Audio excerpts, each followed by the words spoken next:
नमस्कार, मैं जितेंद्र चतुर्वेदी।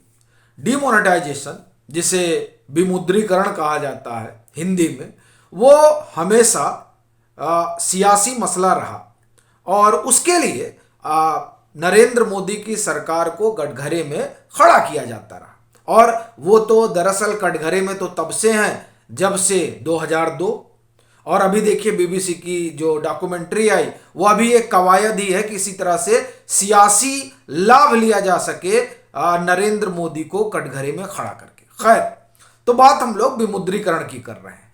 अब आपके जहन में ये सवाल आ सकता है कि ये विमुद्रीकरण की चर्चा क्यों। तो दरअसल जो बात हम लोग आगे करने जा रहे हैं उसका सीधा संबंध इस विमुद्रीकरण से है, जिसे राजनीतिक मुद्दा बनाने की कोशिश तमाम विपक्ष करता रहा। और उसमें बड़ी चीज यह है कि कांग्रेस भी करती रही और कांग्रेस के वो अगुवा भी करते रहे जो संभवतः इस पूरे घटनाक्रम से परिचित रहे होंगे, जिसकी हम लोग आगे चर्चा करेंगे।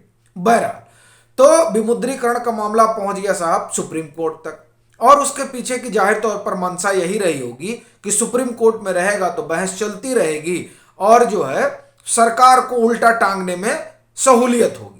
लेकिन वहां मामला थोड़ा इधर से उधर हो गया और सुप्रीम कोर्ट ने सीधे कह दिया कि साहब जो कुछ है वो ठीक है, बाकी क्या है वो एक अलग मसला है। लेकिन ये जो निर्णय है, इस निर्णय पर जो है तकनीकी तौर पर एकदम सही है, विमुद्रीकरण हुआ और उसमें जो सरकार ने कारण बताया वो सब ठीक ही है। अब क्या करें, अब तो इनकी सियासत औंधे मुंह गिर पड़ी।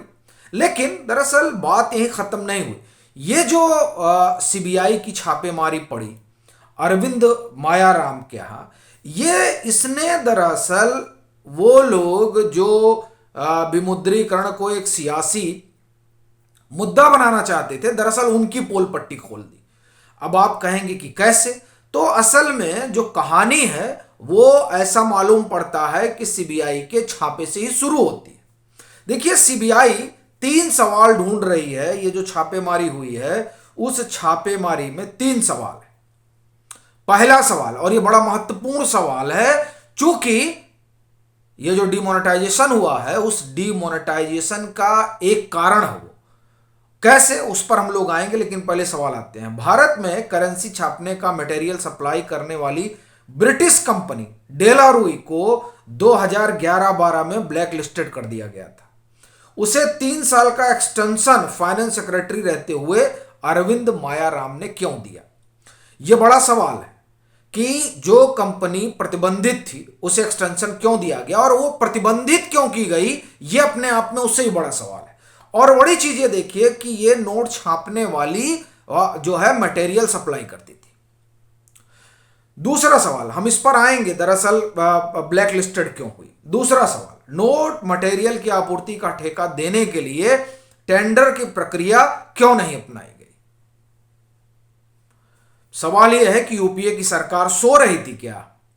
वो ये प्रश्न इसलिए खड़ा हुआ है क्योंकि जब डेलारूई ब्लैक लिस्टेड हुई तब होम मिनिस्ट्री किसके पास थी। 11-12 में ब्लैक लिस्टेड हुई तब होम मिनिस्ट्री पी चिदंबरम के पास थी। उसके बाद क्या हुआ, ये एक सवाल है। और उससे पहले क्या हो रहा था जब पी चिदंबरम फाइनेंस मिनिस्टर थे। ये तमाम सवाल है, लेकिन बड़ा सवाल यह है कि ब्लैक लिस्टेड क्यों हुई।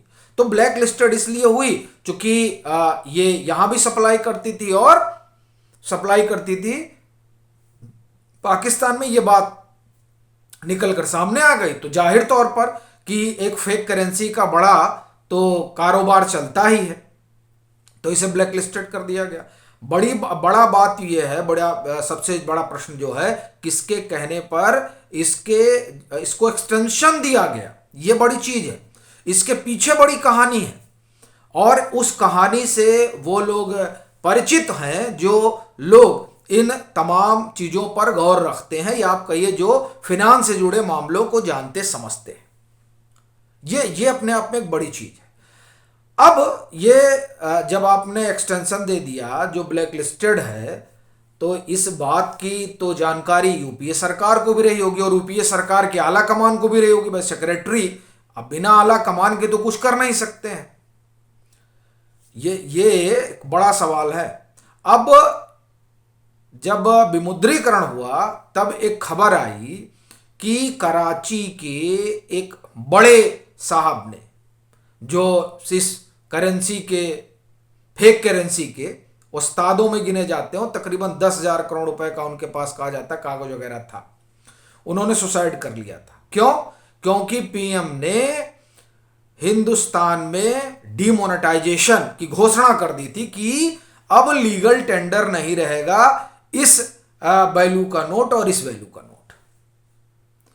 अब ये जो किया गया, दरअसल उसके पीछे की कहानी है कि साहब आपने तो उस कंपनी को एक्सटेंशन दे दिया, टेंडर नहीं, मतलब जो प्रक्रिया वगैरह तो अलग मसला है, लेकिन उसको ही दे दिया जो यहां का भी छापता वहां का भी छापता है। और फेक करेंसी एक बड़ा मसला है टेरर फंडिंग में। तो अब ये जो एक्सटेंशन दिया गया, उस एक्सटेंशन के क्या मायने निकाले जाएं, ये अपने आप में एक बड़ा सवाल है। और ये जो सवाल है, ये दरअसल उस पूरी सरकार को ही कटघरे में खड़ा कर देता है जो यूपीए चला रही थी या जो कांग्रेस की अगुवाई में चल रही थी 2004 से 2014 के बीच। असल में ये जो कहानी है, इस कहानी की अभी और तहे खुलेंगी और उसमें ये सवाल भी जांच पड़ताल होगी तो सामने आएगा ही कि साहब सेक्रेटरी अपने मन से तो कुछ कर नहीं सकते, और सेक्रेटरी ने किया तो इतनी बड़ी बात थी, जो कंपनी ब्लैक लिस्टेड है उसको, उसका जो है एक्सटेंशन हो गया, इस बात की खबर फिनांस मिनिस्टर को नहीं चली और इस बात की खबर जो है वो पीएम को नहीं चली, ये इस बात की खबर सुपर पीएम को नहीं चली, मतलब नेशनल एडवाइजरी काउंसिल जो थी सोनिया गांधी की अगुवाई में जो बनी, उसको भी नहीं पता चला। और इतना बड़ा आप एक तरह से गोरख धंधा ही कहेंगे कि तत्कालीन यूपीए सरकार में चलता रहा। ये सब कई सवाल हैं जो दरअसल ये जो छापेमारी हुई है, उस छापेमारी के बाद जो कई दस्तावेज वगैरह निकले होंगे, मिले होंगे, उससे बहुत कुछ चीजें निकलकर सामने आएंगी। हाँ, ये अलग बात है कि इस पर सियासत होगी, चूंकि आप तो जान ही रहे हैं कि अब तो 2024 आसन्न खड़ा है और 2023 में 9 राज्यों में चुनाव होने हैं, तो जाहिर तौर पर इस मसले को राजनीतिक रंग रूप तो दिया ही जाएगा। और यह कहा भी जा रहा है कि जो जिस भारत जोड़ो यात्रा में वो शामिल हो सकते थे राजस्थान में ही, वो वहां ना शामिल होकर इधर क्यों शामिल हो, ये इस तरह के कई सवाल है। लेकिन हम उन सवालों पर नहीं जाएंगे। बड़ा सवाल यह है कि इस छानबीन से ऐसा लगता है कि वो पेंडोरा बॉक्स खुलेगा जिसमें तत्कालीन यूपीए सरकार जो जिसने ये तमाम निर्णय लिए, उसके कई लोग जो है वो बेनकाब होंगे। अभी के लिए फिलहाल इतना ही। अगर आप मतांतर से नहीं जुड़े हैं तो जुड़िए, वीडियो को लाइक कीजिए, शेयर कीजिए और अपने सुझाव जरूर साझा कीजिए।